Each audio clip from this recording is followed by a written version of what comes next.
how would you define Torah before there was that Torah given at Sinai, before Olam as a whole? Because I've heard that God looked into the Torah and then created the world.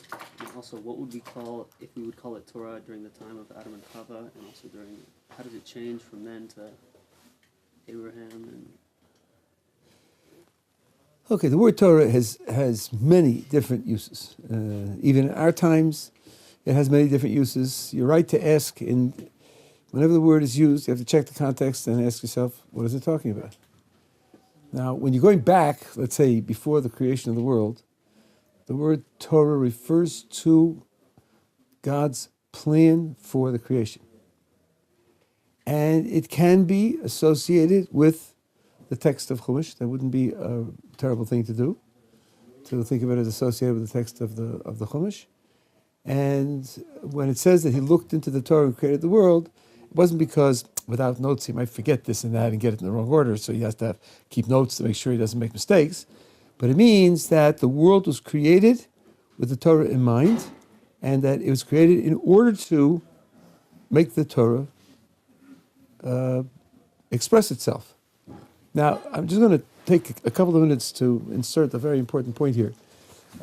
This simple idea, which people know because it's Midrash and it's a Zohar, this simple idea has very, very profound implications. Why is there a mitzvah of honoring your parents? I said, well, your parents do so much for you. It's a question of gratitude. And of course, they stand in a relationship to you unique that sets them apart from everybody else in the world. They took a part in your creation, and therefore it's important to express your recognition of that special relationship. And that's why there's a mitzvah of honoring your parents. That's, I would say, almost dead wrong. That's almost dead wrong. That's completely upside down. That starts with, you start with asking a question about a mitzvah, and you answer the question about a mitzvah by referencing it to some features of our world. That logic is upside down. The way you ought to put the point is this: why are we a sexually reproducing species? Why? Why don't people grow out of the ground like grass, or hermaphrodites, or like amoebae, or some other kind of reproductive process? Why do we have sexual reproduction? Answer: because there's a mitzvah of honoring your parents, and without parents you can't perform that mitzvah. The mitzvah is deeper than the rest of the world. You can't answer fundamentally why there's a mitzvah on the grounds that the world is structured this way. You can only answer the other way. Why is the world structured this way? Because there's a mitzvah which this structure expresses. So, for example, Rabbi Svei, a million years ago when I heard him at a Gouda convention, said, why is it that human beings have the longest maturation period of any species? That's both in absolute time and in relative time, relative to lifespan. Why does it take so long for human beings to grow up? And they talk to me about evolution, which is a fairy tale anyhow. And they talk to me about the development of the brain, it's more plastic and so forth and so on. All that doesn't begin to answer the question. The question is not, how did this physical reality grow out another physical reality? The question is, why is there such a physical reality altogether? And the answer has to be, it serves some Torah purpose. And he said, the answer is that God's revelation to mankind doesn't happen all the time, continuously to every individual. It happens in isolated historical events, and those historical events have to be communicated to future generations. So God made the human being in such a way that his first several years, he's absolutely dependent upon his parents. His parents are necessary for his survival, his flourishing. They teach him everything he has to know. And during that period of time, the parents rightfully have tremendous credibility in the eyes of the child. And that's when they can pass down this tradition, which is impossible for them to verify in any other way. So really, the idea that God looked into the Torah and created the world is a philosophical program that you explain the way the world is on the basis of the Torah mitzvahs that are behind it, and not the other way around. That's not to say that you can't note associations between doing mitzvos and certain consequences. The consequences are valuable in Torah terms. You can note those associations, and they may be informative, but they aren't ultimate explanations. They're just connections that are informative. But ultimately, the order of explanation goes from Torah to the world, and not the way around. You explain the world in terms of the Torah. The Torah is the most fundamental reality. Now, another crucial element is the text of the Torah is multiply ambiguous. There's one Torah. The Torah was created before, and the world was created to match the Torah. What would have happened if Adam and Chava had passed the test in the Garden of Eden and then gone straight into the world to come? What would have happened to the whole of the Torah? All of the descriptive events in the Torah, the slavery in Egypt and the revelation and the exodus from Egypt and the revelation at Sinai and conquering the land of Canaan. What would have happened to all of that? The answer is all of that material could be expressed in the world in a variety of ways. I'll give you two examples and then a third reference, but beyond that, I'm not capable of doing more. You have the description of the tabernacle, how it was built, and the tapestries and the various things that were done in it. Some commentators say that the entire building of the tabernacle was a result of the sin of the golden calf. Had there not been a golden calf, there wouldn't have been a tabernacle. So you say, but there are 4 whole parshios in the Torah that describe in detail the instructions for building the tabernacle, carrying out the instructions. What would have happened to that? Well, gold symbolizes strict judgment and anger. Silver symbolizes loving kindness. The colors have different spiritual qualities. And instead of the tabernacle having been a physical structure, the description would have been carried out in a spiritual way. Here's a direct reference to such an idea. There's a verse in Deuteronomy which says, "Umaltem es orlas levavchem," you shall circumcise the foreskins of your hearts.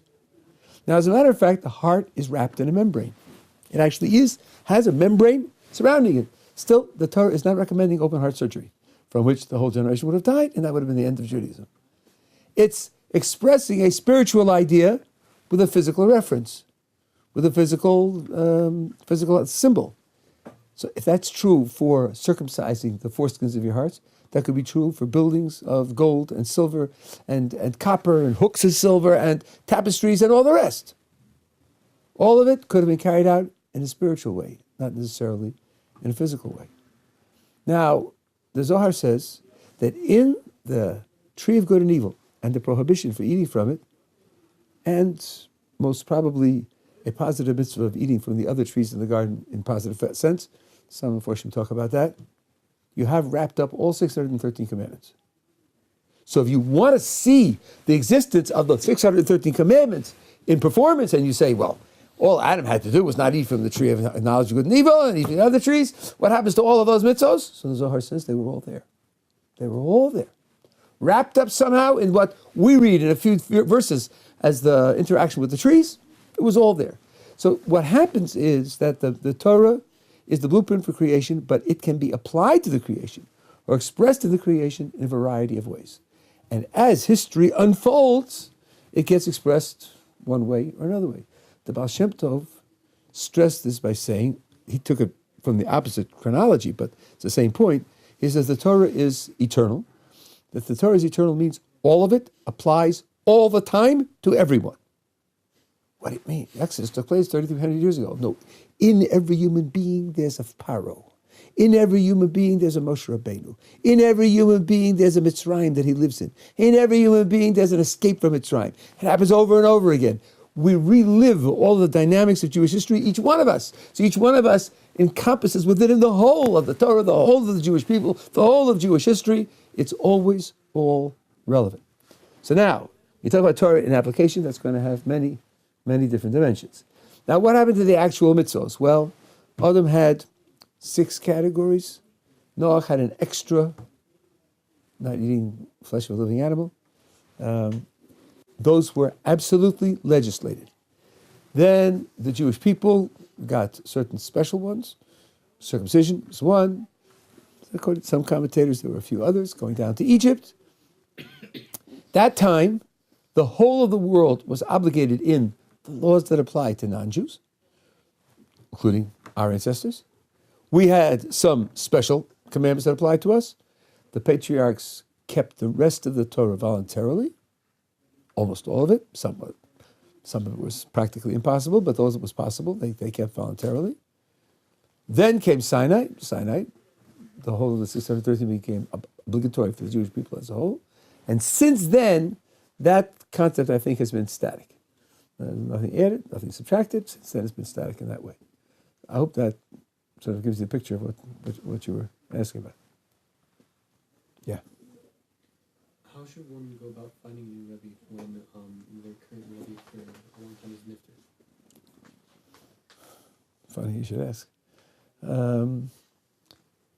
It's very difficult. Finding a Rebbe in the first place, even without the introduction, is difficult. The only thing I could suggest is very practical, nothing mystical, nothing, directly spiritual. You are a person with a certain history, certain background, certain strengths and weaknesses, certain hopes, certain goals. If you know people who are similar to you, and they go to so-and-so, and they find that so-and-so helps them, inspires them, gives them advice which they find is useful in developing, then you go to such a person. And you don't just walk in and say, hey, will you be my Rebbe? You go and ask a question. And usually you would ask a relatively small question and see what kind of answer you get and see how it works, see if you're able to live with it and deal with it. And then build up the relationship from there.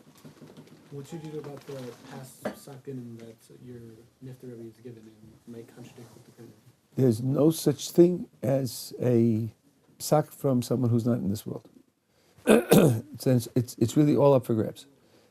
First of all, you have to know that a person chooses his Rebbe, he chooses his community, and you're not bound by what your parents did. I find many people not aware of this. People who grew up in religious households and aren't aware of it. You are not bound by what your parents did, and you're not bound by what you do from one year to the next. It's your choice which group, whether you want to be an Ashkenazi, a Sephardi, a Yekka, and if you got the guts for it, a Hungarian, or and as I say, you're not bound by it. And a psak only comes from a living person. And once a person is in the world, then you move to another person, and that person becomes your posek, your guide, your advisor, and so on and so on. If you look up a halach in the Mishnah Berurah and you read it out, it's not binding. You go to a posek and he says, "Oh, that's your question." He takes down the Mishnah Berurah and reads to you the same words on the Mishnah Berurah. That's binding. But here's something else that a lot of people don't know. Let's say you go to ask a person and you get a psak, you get a decision that's binding, right? Are you allowed to go and ask somebody else? Yes, you are. All you have to do is say to the second person, I went to so-and-so, I asked him, this is what he told me. I'm asking you whether you be prepared to hear the problem again. Sometimes the first Rav can make a mistake. And it's within the province of the second Rav to say the first Rav made a mistake. And the second Rav can make up his mind. You can't go and dissemble, making it sound as if you're just going for the first time. But you can certainly say you went before and you want to go again. And you are also, it's permissible to go to someone who's a Rav and say, I'm asking you for an Eitzah. I'm asking you for advice. Asking for advice means I'm not committing myself to do what you say. And that's perfectly all right. He may say, I don't do that. Fine, that he doesn't do that. But there's nothing wrong with making such a request. You may find that, for whatever reason, you feel that you can't deal with it one way or another. And there can be mistakes. I have a good friend who worked with the Moshe Halberstam. He did what's called shimush, practical learning of how to paskin from him. In our circles, you become a posek by spending years sitting with an established posek and listening to what people ask him and seeing what he answers. Just watching the process. See, he asked me to test me. What would you do in the following case? A boy's about tshuva, is here in yeshiva. Parents are coming to visit him for Pesach. He wants to know whether, when they come, they have to keep 2 days, like you do in America. So he went to a Rav, he asked the question, and got the answer, 2 days. They have to keep 2 days. And now he's in a quandary because he can't imagine facing his parents and telling them, especially at the end of Pesach, everybody's going out for a pizza, and you guys are eating matzah for another 24 hours. He's like, you know how to do with that. So he said this question came to Moshe Halberstam. Halberstam's first response was, that's not a psak. That's not a psak. So my friend said to me, can you imagine why it's not a psak? I said, no. I don't know. Why is it not a psak? He said, because the parents didn't tell the child to ask on their behalf. He just went and inquired. That doesn't bind the parents. Nothing to do with the parents. I thought to myself, that's why I'm not a posek. I never would have thought that. Poskim have to take everything into account. And Moshe Paskin, they don't have to keep. Now, this is not practical advice for anybody else. I'm just pointing out that going from one to another is definitely worthwhile because there's so many elements, so many dynamics, so many dimensions that have to be taken into account. As long as you say to the second posek, I went to this posek, I asked him the question, I got this answer, I'd like to have it reopened, and he could decide whether he wants to address it or not. Yeah. What else is on people's minds? Yeah. How does one work on not becoming a ball guy? How does it work on the First of all, let's define what is gaiva. Gaiva means pride, roughly in English, and anova, which is humility.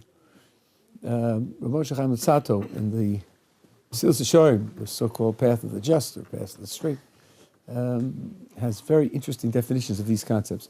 I don't know if everybody would agree, but Luzzatto was so central that it's definitely worthwhile to work with his ideas. Luzzatto says, gaiva, that's forbidden pride, I'm putting the word forbidden there for a reason, is taking credit for your great qualities. Anova, humility, is not taking credit for your great qualities. If you think you're worthless, if you think you're a bum, if you think you don't have any great qualities, you're not humble. That's not humility. You're not in the ballpark. You're not a candidate for humility or pride. Starting off, you have to know you have great qualities. Now the question is, how do you react to that? Do you take credit for them or don't you take credit for them? The humble person doesn't take credit for his great qualities. By the way, if you think you have no great qualities, then you are failing in basic Jewish philosophy, which is expressed by that famous poster, which somebody made many years ago, child with a defiant look on his face saying, I know I'm somebody because God don't make junk. God don't make junk. And that's right. So if you think you have no great qualities, think 3 times. God invested in you. God's keeping you alive. You must have qualities that are worthwhile. The only question is, how do you feel about them? Now, if pride is taking credit for your good qualities, the way to protect yourself from that is to reflect where your good qualities came from. To ask yourself, how much is due to my development of them, and how much is due to outside factors which were handed to me on a silver platter. The Torah says, "Va'ish Moshe anav mikol adam al pnei hadama." Moses was the humblest of all men. Now, shall we count up Moses' great qualities? I mean, we can go from now until next Thursday and not get finished, right? The greatest prophet that ever was or will be. Don't let anybody talk to you about the Mashiach, the Messiah being greater than Moses. Not so. And Maimonides calls him the greatest sage, the wisest person who ever was or will be. And he was the one who was chosen to bring down the tablets from Mount Sinai and all of the oral law from Mount Sinai and lead the Jews out of Egypt. And he's very humble. Very humble. How does he manage that? He doesn't lie to himself and say, I'm nobody, I'm just like George down the block, I'm nobody special. That's not the way to do it. But he can say to himself, my father was the leader of the previous generation. My older brother and sister were prophets. I spent my first few years at home. He was suckled by his mother, and he received a whole Jewish education identity.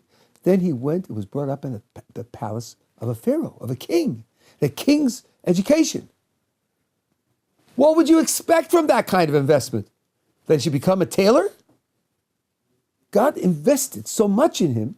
The fact that he turns out an exquisite performance, an extraordinary performance, he can say to himself, sure, because God invested so much in me. Do I know how much of my performance is mine and how much is due to my investment? Do I know how much effort the other fellow, whose performance is mediocre, do I know how much effort he put in to achieve that mediocre performance? And if he put in more effort than I, he deserves more credit than I, because all I have is my effort. All I am is my effort. All the rest of it is a divine gift. I don't deserve credit for the gifts God gave me.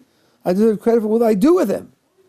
So in this way, if you recognize the gifts and the external influences, and you reflect on the fact there's no way to measure your contribution, certainly not vis-a-vis anybody else's contribution, I think that does a lot to reinforcing the appropriate humility that a person has to have.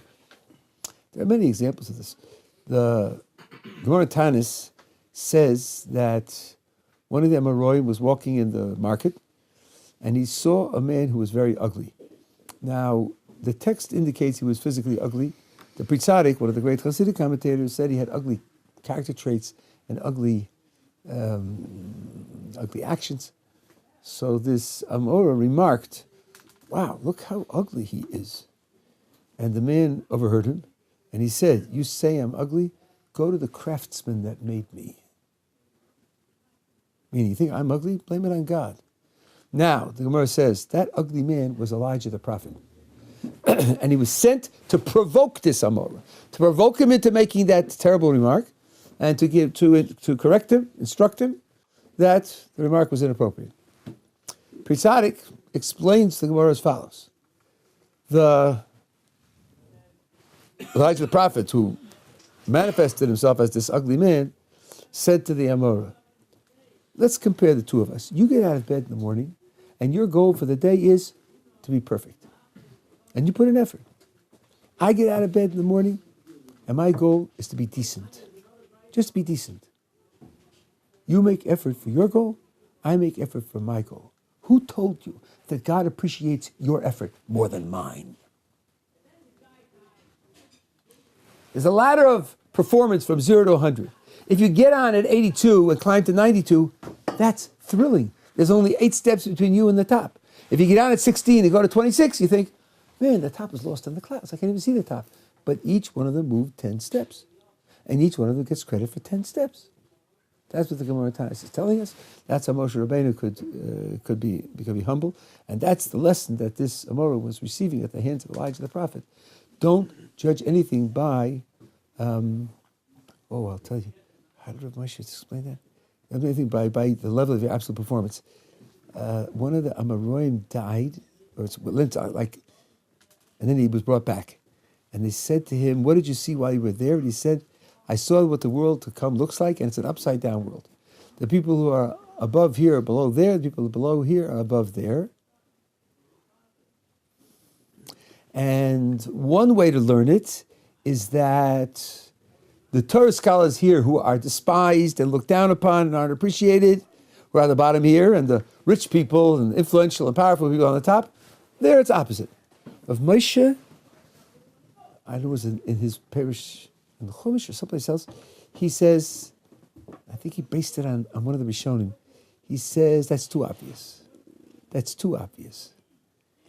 Really, it's referring all the Torah scholars. All the Torah scholars. And saying, the Torah scholars who are on the top here will be on the bottom over there, at least some of them, and some of them who are on the bottom here will be on the top over there. How could that be? Torah scholars? And the answer is because of the effort they put in. There's some people who have brilliant minds, photographic memories, 3-4 hours a day, and in 20 years they go through a gigantic amount of the Torah corpus, and they're looked upon as really the top scholars. When they get there, they'll have nothing, because it was too easy. Rav Dessa says this in a footnote in Michtav Milio. And a person who has a slow head and doesn't have a good memory, and he lives in times of war and unsettled times, there's difficulty making a living, and he's caring for aged parents, and he scrapes together half hour, 3/4 of an hour at night. When he's dead tired, he falls asleep over the sefer. When he gets there, will be a gigantic scholar, because he killed himself to be able to learn what little he could learn. There's a story about Reb Chaim Volozhiner, a really Hasidic story about an arch misnagid. He was the head of yeshiva, and there was a problem that came up in the yeshiva, and he worked on it for several days, and I'm mixing up two stories. There was a farmer who provided the yeshiva with farm goods free of charge. And he and Reb Chaim were very close. Chaim went on a trip, and it's an extended trip, and while he was away, the farmer died. When he came back, the boys were afraid to tell him. They were afraid to hurt him, and they were afraid of his reaction. They couldn't bring themselves to tell him. Several days went by. Question came up in the yeshiva, and Chaim put his head down to think about it. After a few minutes, picked up his head, gave the answer, went on, finished the shir. As soon as he finished the shir, he said to the boys, "Why didn't you tell me the farmer died?" I was like, they went into shock. What happened? What happened? They couldn't, they were breathless. They didn't know what to say. And one says, "How did you know?" He said, "I'll tell you how. Because you asked me that question. I didn't have an answer, so I put my head down to think. And all of a sudden, a vision came to me of the farmer telling me the answer to the question. So I thought, how could that be? How is it possible that a farmer should know the answer to that question? And I realized he must have died. And because he provided the yeshiva with free farm products, he got the learning in the yeshiva as his gift in Olam Haba. And that's how he knew the answer to the question. So that's the Olam HaFuch. I saw an upside down world, said Rav Moshe, within the Torah scholarship world, because everything depends upon your effort, and you don't see the effort. What you see is the quality of shir that he gives, but you don't see the effort that he puts forth in trying to be able to learn. Yeah. Generally, how are we to understand midrashim? Are they literal? Maharal indicates that every midrash is to be taken as non-literal, unless commentators tell you specifically that it's literal. You start with the premise that they are not literal. Yeah. If God created the world just to give stuff, why do we have to earn it? Okay, there are two answers to this question, and I'll describe the two answers and show you how they're related. The answer you find everywhere is something called Na'am Ksufa. Na'am Ksufa means the bread of shame. And that means this. If you give somebody something for nothing, then you create in him a certain shame that he has to receive it, that he didn't earn it, that is not his by right, doesn't belong to him. I'll give a very simple example. You're carrying a package. The package weighs 30 pounds. You come to a red light, it's a long red light, you put it there. Somebody comes along and says, "Can I help you with the package?" I say, "It's 30 pounds, no thanks. No thanks. I don't need it. If we're 80 pounds and I was struggling, I would say yes. But now look, if he helps me, instead of carrying 30, I'll be carrying 15. But I don't want to be painted as needy. I don't want to be painted as incompetent. I don't want to be painted as someone who can't stand on his own 2 feet and can't manage. I can manage, thank you. I'll manage on my own." If somebody gives you something, you want to say thank you. If he says, "Don't thank me," you feel frustrated. Why? Because when you say thank you, you're paying it back. You're expressing your gratitude and you're giving him a good feeling for what he did. If he says, "Don't thank me," you can't even pay him back. Then you're painted as a sink for charity. Nobody wants to be painted as a sink for charity. So God says, I want to give a complete gift. I want to give you good, and I don't want you to feel beholden, dependent. I don't want you to feel that I gave it to you as charity. I want you to feel that you earned it so that your enjoyment of it will be complete, without any blemish, without any demerit. That is a universal explanation. Everybody brings it, including Rabbi Chaim Lutzato in the Das Tunos, brings that explanation. It's based on a statement in the Yerushalmi, Man da ochel dalav delay, boys the stakuli ba'pei. If someone eats something that doesn't belong to him, but he got it as a handout, he can't look the giver in the face. That's one explanation. That explanation is subject to an obvious objection. Ever think of the obvious objection? Why didn't Hashem create the world so that we wouldn't feel guilty if we... Right. Just create us without embarrassment. Create us like horses. Horses aren't embarrassed. You can feed them hay. If you don't make them work, they'll eat the hay with just as much fun, just as much gusto, just as much pleasure. They won't feel embarrassed at all. If the whole point of earning is to avoid the embarrassment, create us without the sense of embarrassment, and then give it to us without earning it. It's a good kasha. It's a good kasha.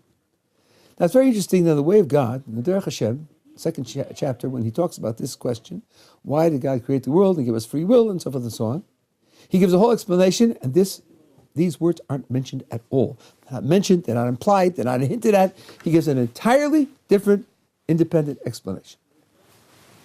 So I'll sketch that explanation for you, and then up to there, I'm telling you just what's there, and then I'll speculate for you how the two explanations are related. As you said, I'll just change the vocabulary a little bit. God created the world in order to give good. He gave it out of chesed, loving kindness, to express loving kindness.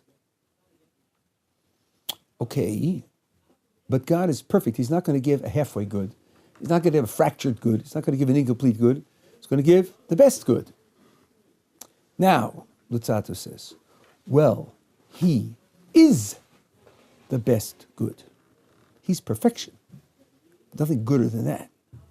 He is the best good. So what he ought to give is himself. He ought to create something and give his good to that creature. The only trouble is, his good can't be possessed as it is by a creature. By definition, one of the things about his good is that he's totally self-defined, self-contained, independent. A creature is created by a creator, and he can't be totally self-defined, self-contained, and independent. If he's created by something else, he isn't independent, he's dependent.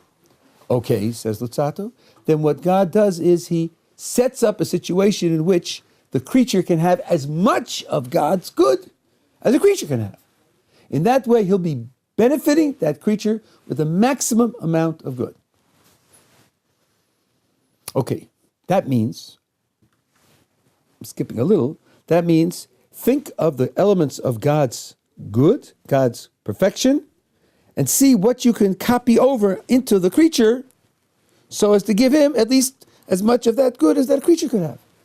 Well, one element of God's perfection is what we said before, that he's independent, self-contained, self-defined, self-determined, nothing outside of him makes him be what he is. Could we give that to a creature? Well, as we said before, couldn't be totally self-defined, self-contained, independent. He's a creature. But we could give him some self-determinedness, some element where he is what he is because of himself, not because of something outside of himself. What is that feature of a human being that enables him to be, in some sense, being what he is because of himself and not something outside of himself? What is that feature?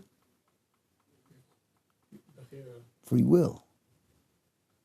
What does free mean in free will? Free means free from outside causation. It means a will that isn't caused from the outside. That's what free will means.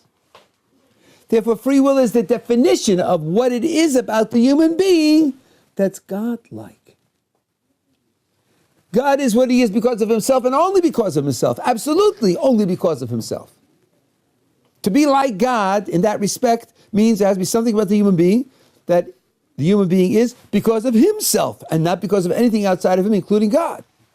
That's what free will is. So free will is the starting point of being like God, having some of God's goodness, which means that God is able to give to the creature the maximum good that the creature can have.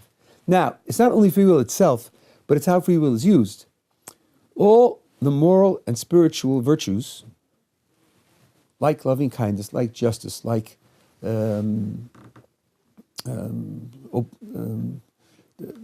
attachment to the truth, and so on and so on, all of them are significant only when they're the results of free will. It's not just behavior. It's behavior that's motivated by free will. I'll give you two examples. I have a computer. This is a fairy tale, but it's an example. I have a computer. I programmed it with a virtual agent to search out interesting information on the internet. And every Thursday night, it automatically sends out an email to 500 recipients all over the world with interesting information that they are interested in. And I do this just free of charge. So you imagine a guy in Tucson, wakes up Friday morning, turns on his computer and looks up his emails. Here it is. The email of interesting information. And then he says, Gottlieb's computer is so kind. Gottlieb's computer is so generous.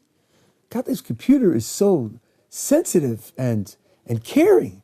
Because Gottlieb's computer sends all this stuff to me every week. I hope you agree that's not quite correct. It's not my computer that's kind and generous and sensitive and caring. Maybe I qualify for those terms because I'm running the computer and I pay for the internet connection and I pay for the electricity and so forth and so on. But now the computer, it's a hunk of metal. It doesn't deserve any moral or spiritual qualities because it doesn't exercise free will. And the same is true for animals. Some of you may not like this. Maybe you've been polluted by Peter Singer, and so on and so on. If squirrels share their acorns in the winter with those who don't have enough, that doesn't make them generous because they're programmed to do that.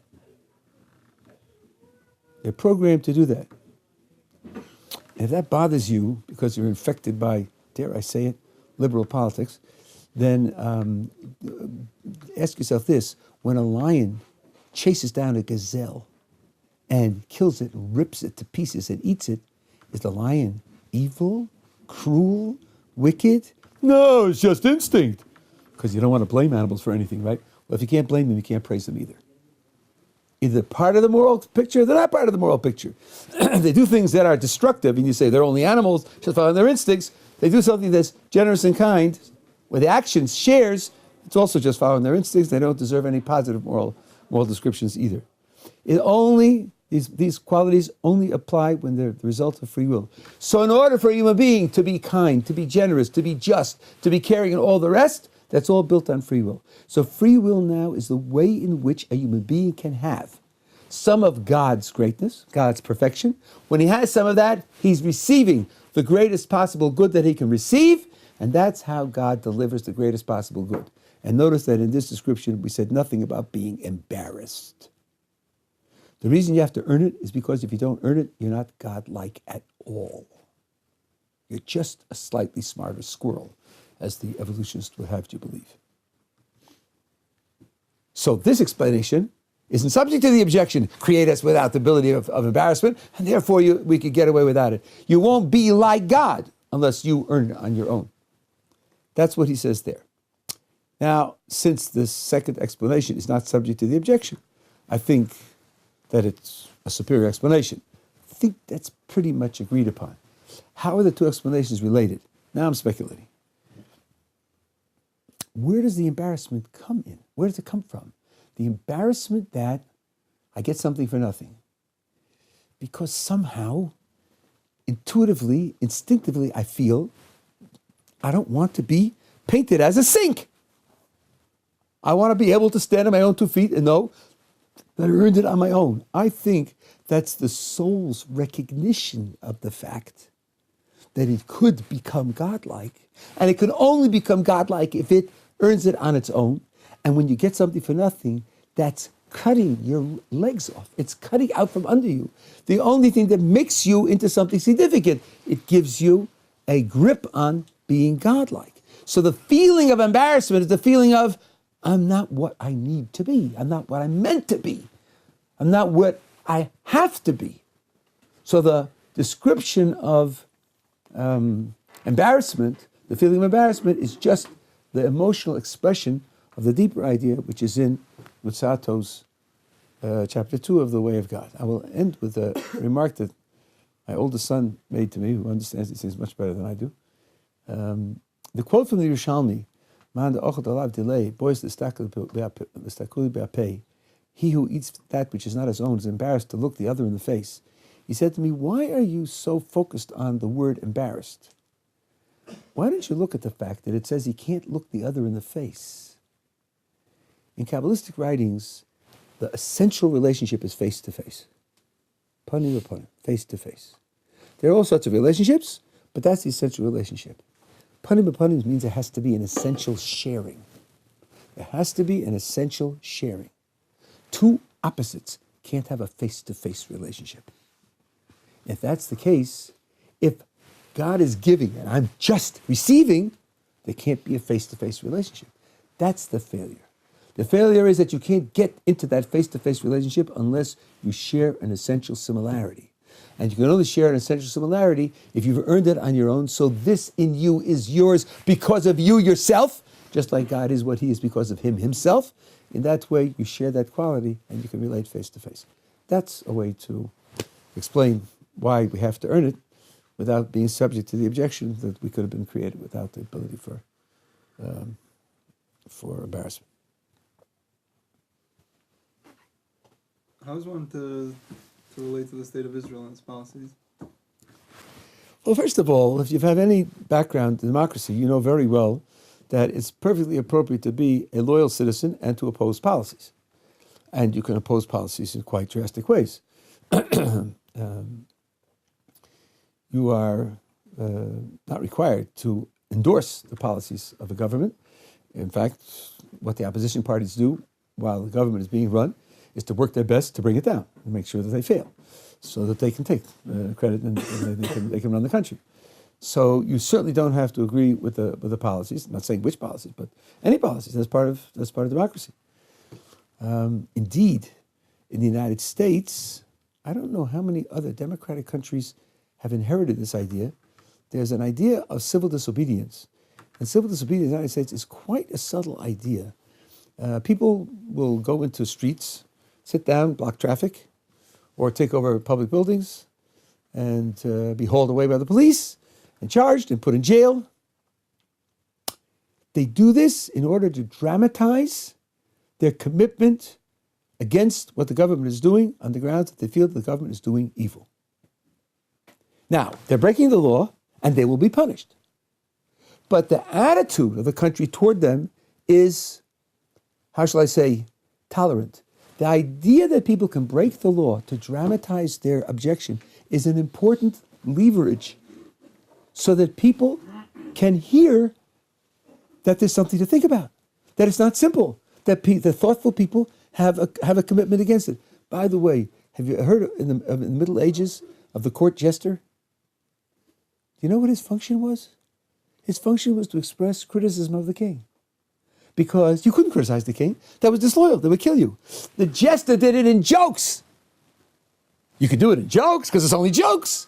And that way, the king could hear what people are worried about, what people feel badly about. That's a very important element in running a kingdom. At any rate, so it goes that far. People who engage in civil disobedience and break the laws are regarded as especially loyal citizens. They're breaking the laws and they're taking the penalties.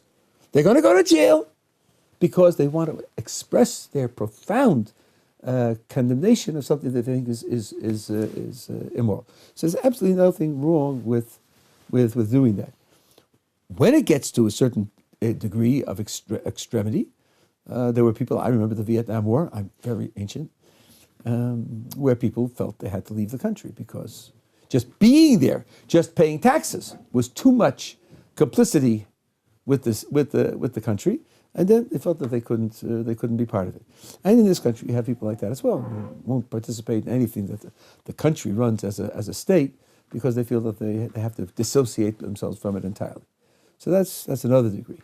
But certainly being critical of various policies and speaking against them, lobbying against them, working against them, that's perfectly permissible from the point of view of a democratic state. Yeah. How can one work on becoming a better teacher? The social skills like teaching and counseling and the rest, most of it you have to be born with it. You have to develop it naturally. You have to have a talent for it. You can't take a person who's just can't teach and make him into a teacher. That's a very too strong a statement, but it's almost impossible. It's very hard. It's not likely to succeed. When you have a talent for it, when you enjoy doing it, when you've done it spontaneously and been somewhat successful at it, then you can learn tricks of the trade. You can learn techniques. Now, my wife has a master's degree in social work, and she told me that most of the people who go to social work school, their method, their strategy is what's called being eclectic. Eclectic means I don't sign on to any particular theory or any particular shita, any particular defined way of doing things.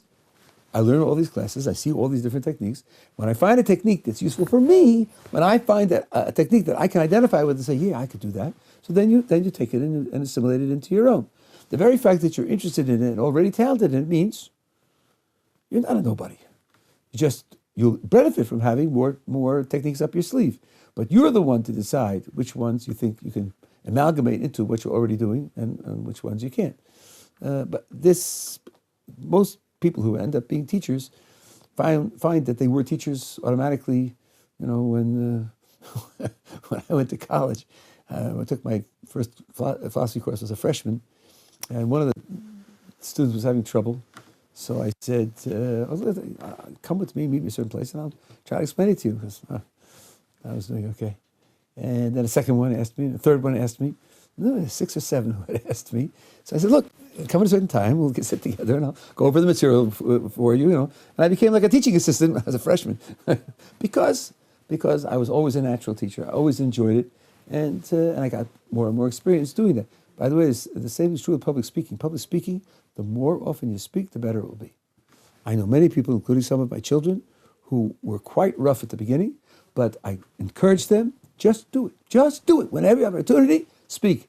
And if you have any talent at all, it'll become smoother. A lot of it is fear, and you become less fearful. You never become zero fearful, but you become less fearful when you do that. But teaching, there's a great deal of social awareness in teaching, social sophistication in teaching that's required. And when I'm going to give a shiur someplace, as I'm going, or even days before, I'm thinking, if I say this and I say that, will they be able to handle it? Shall I tell stories? Shall I not tell stories? What order should I put it in to keep their interest? So on and so on. Once I was on the way, and we had publicized the event, and I thought to myself, I can't do that. I can't do that.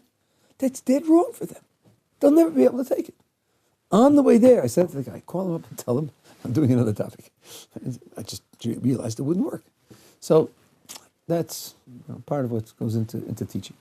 And what you can do is pick up techniques. Now, there are techniques. We have a teacher training program here, Orla Gola, and one of the courses that's given is pedagogy. Pedagogy, techniques in teaching. So there definitely are techniques you can pick up. But if you don't have the basic talent, the basic interest, the basic connection, I don't think that in the end it can make you a successful teacher. God is a perfect being. Why did he create the world? Okay, I just register a little uneasiness with the question. I think the context in which that question would be very natural would be Buddhism. The whole goal of life is to meditate. Once you're meditating, you're there. All you need to do is meditate. Nuts. I have to eat, not to die. But okay, other than that, I meditate. Now God doesn't have to eat, so you just meditate, right? The picture is, perfection is doing nothing. But that's not obvious. It's not obvious that perfection is doing nothing. Why is that the expression of perfection? Just I think you just sort of think yourself out of that pre-mental set and to open up to another possibility. Now our picture would be this. Perfection includes goodness, absolute goodness, the greatest goodness. Now there's a difference between potential goodness and actual goodness. Let's imagine a person who's very kind, very sensitive, very generous, giving, caring, supportive, isolated on a South Sea island all alone. All alone. And if you've been infected by Peter Singer, so then there are no animals there either. Just trees. They haven't gotten to the point of loving trees yet. They'll get there, but they haven't gotten there yet. So now, what is his goodness? Well, his goodness is, if he were among people, he would do ABC. But right now he's not among people, so he can't do ABC. That's potential goodness. That's not actual goodness. Potential goodness is less than actual goodness. If God is perfect, then his goodness shouldn't be just potential. It should be actualized. Actualizing goodness means giving to another. And that's why he created the world. It's his very perfection that leads him to be active, not passive, not static, not simply a zero. Us serving him is him giving us. Of course. Of course. It's like having a trainer in sports. Doesn't the trainer give the order? Why does he do that? Because you want to be a better athlete, that's why. And you better follow his directions because he'll make you the best athlete you can be. The fact that A gives B orders doesn't mean that B is serving A. It all depends upon what the orders are for. And a person wants to be a doctor. He goes to medical school, he's taking orders all the time. But they're serving him because he's going to become a doctor, which is what he wants to become. They're just explaining to him how to do it. So, of course, all the orders that he gives us are orders that are designed to enable us to perfect ourselves. Yeah. If God's perfection requires a receiver of the goodness, then must be there's world has existed eternally. It's existing. This is a good question. This is a good question. Maimonides actually takes that view. He takes it. Well, you didn't put it exactly right. Okay, I won't go. I won't go the long route. The world is eternal. The world is eternal. Creation is eternal. Creation never comes to an end. Never ceases to exist and wink out of existence and go back to God all by himself. The world is eternal. It just goes through two phases. It goes through a phase where we earn it, and then we go through a phase where we receive the reward of what we've earned, and that phase of receiving the reward is eternal, and therefore he's giving eternally. So your question, the way you put it, gets a direct answer. Yes, it is eternal, and he will give eternally. No question about it. The question that people do ask is, this is a slightly subtle question, we're supposed to earn it, according to the first explanation, we're supposed to earn it so I don't feel embarrassed. Now, usually, you work and you get paid a certain amount proportional to what you work. Work more, you get paid more. Work less, you get work less. The way it's set up, I work for a certain finite period of time and I get paid for infinity. Isn't there a point at which the sense of earning is going to run out? I say, okay, for the first 50 years of the next world, okay, I worked 50 years, I got 50 years, I earned all of it. But 1,000, 10,000, 1,000,000, 10 million, did I earn all of that? But there's an answer to that question. Let's imagine there are people, a few crazy people who do this. They go off into the forest and they resign themselves to living without electricity and without combustion engines and so forth and so on, natural, and they build their own house. It takes an axe, it chops down trees, it takes vines, it makes straight, builds a house. They have 10 years to build the house that he wants. Right? He's living in the house. This is the house for 10 years, 20 years, 30 years. Now somebody says to him, you spent 10 years building the house, right? Right. But living in it for 30 years. Do you feel that you've outrun your effort? That now suddenly you're getting something for nothing? Something you don't deserve? I don't think so. I'm living in the house that I built. I could live in the house for 1,000 years. I built it. Since I built it, I deserve to live in it. There's no time limit which I run out of deserving of the effort that I put in, because I built the thing that I'm using. The mitzvos that we perform build ourselves. We're building ourselves. My example is this. You receive in the mail one day a box. The box is 4 feet by 4 feet by 4 feet. What is this? It's not even from Amazon. From Amazon Squared. That's real big. And on it says, raw materials for making the world's most sensitive radio receiver. Yeah? Why did they send that to me? You open it up, it's a book inside, which is 3 times the size of the book for Word. I bought a computer so I wouldn't have to read manuals. 1,500 pages for Word. Who needs that? I'll thumper through and suffer the crashed screens. I don't want to read manuals. Okay, you got this gigantic manual, and it says you have your lifetime to finish it. And for the rest of eternity, you're going to listen to music on this receiver. This receiver. Okay, that makes it a little different. And everything's there, to solder the wires, and from the very beginning. Now, let's say when I'm building this radio receiver, when it comes to the tuning, I get, lazy, I'm distracted. I'll put it together so well. The woofers, the tweeters, they're in there, the double bass, triple bass is going to be, raise the roof. Okay, time comes, I get it to the next world, I turn it on, and the quality of the sound is magnificent, but the tuning drifts. It drifts. Sometimes I get static. I can see in the music exactly what I put there. Every detail of how this thing works will be a reflection of what I did when I built it. I'm building my receiver. Now, if I built it, you don't say, well, let's see, it took you 40 years to build it, so you've earned 40 years of using it, and after that, it's a free gift. You don't say that when you're built something and you're using the thing that you built. It doesn't run out of dessert in time. And that's exactly the way it is. When we work to earn that good that he's going to give us, it isn't as if we put in a certain amount of work and we punch a clock, and then according to the hours, you get paid money. The money and the work that you did have no relationship to one another except size. Here, every mitzvah that you do is building yourself into a receiver of what the world to come is going to deliver. And that way, you don't run out of dessert on the basis of the efforts that you put in. Okay.